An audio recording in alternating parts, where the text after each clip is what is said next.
মধ্যপ্রাচ্যের দেশগুলো এত ধনী হয়েও কেন প্রযুক্তিতে পিছিয়ে?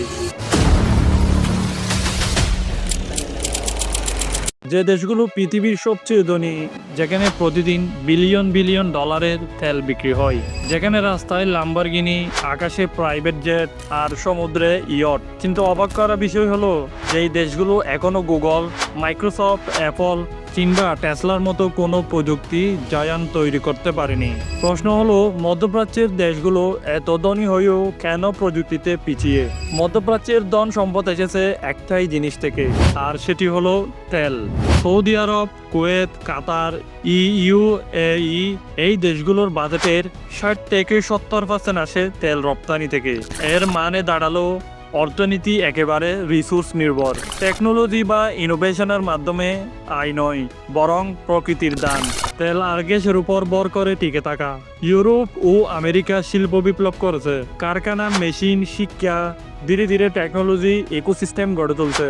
মধ্যপ্রাচ্যে তবে সেই সুযোগ হয়নি। শত বছর আগেও এই অঞ্চল ছিল বেদুইন আর মরুভূমির এলাকা।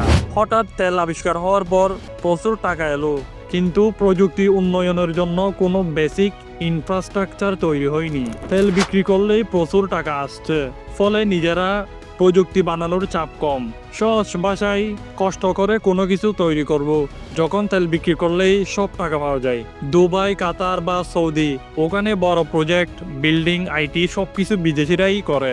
নিজস্ব নাগরিকদের সংখ্যা কম, তার মধ্যে আবার অনেকেই সরকারি ভাতা পায়, ফলে কাজ বা ইনোভেশনের তাগিদও কম। আমেরিকা, ইউরোপ, ভারত, চীন বিশ্ববিদ্যালয়ে গবেষণায় বিলিয়ন ডলার খরচ করে। মধ্যপ্রাচ্যে বিলাসবহুল স্টেডিয়াম বা শপিং মল তৈরি হয়, কিন্তু সিলিকন ভ্যালি তৈরি হয়নি। বেশিরভাগ দেশই রাজতন্ত্র বা একনায়কতন্ত্র শাসন ব্যবস্থা।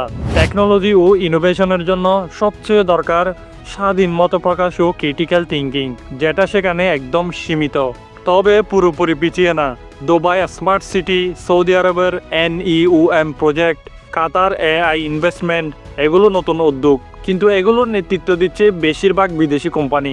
স্থানীয় জনগণের অংশগ্রহণ সীমিত বললেই চলে। এখন বিশ্ব ধীরে ধীরে তেল থেকে রিনিউয়েবল এনার্জিতে যাচ্ছে। যদি আগামী 30 থেকে 40 বছরে তেলের দাম পড়ে যায়, তখন মধ্যপ্রাচ্যের দেশগুলো কি টিকে থাকতে পারবে? প্রযুক্তিতে পিছিয়ে থাকলে ভবিষ্যতে কি তাদের অর্থনীতি ধসে পড়বে, নাকি তারা এখন থেকেই টেকনোলজি, এডুকেশন, ইনোভেশন বিনিয়োগ শুরু করে নতুন সিলিকন ভ্যালি তৈরি করতে পারবে? মধ্যপ্রাচ্যের দেশগুলো আজকে বিশ্বের সবচেয়ে ধনী, কিন্তু প্রশ্ন হলো, তারা কি শুধু তেলের উপর ভর করে টিকে থাকতে পারবে? তেল শেষ হলে আসল সম্পদ হবে প্রযুক্তি আর জ্ঞান। তাহলে কি মধ্যপ্রাচ্য সেই দৌড়ে টিকে থাকবে, নাকি ধনী হয়েও প্রযুক্তির দিক থেকে পিছিয়ে পড়বে?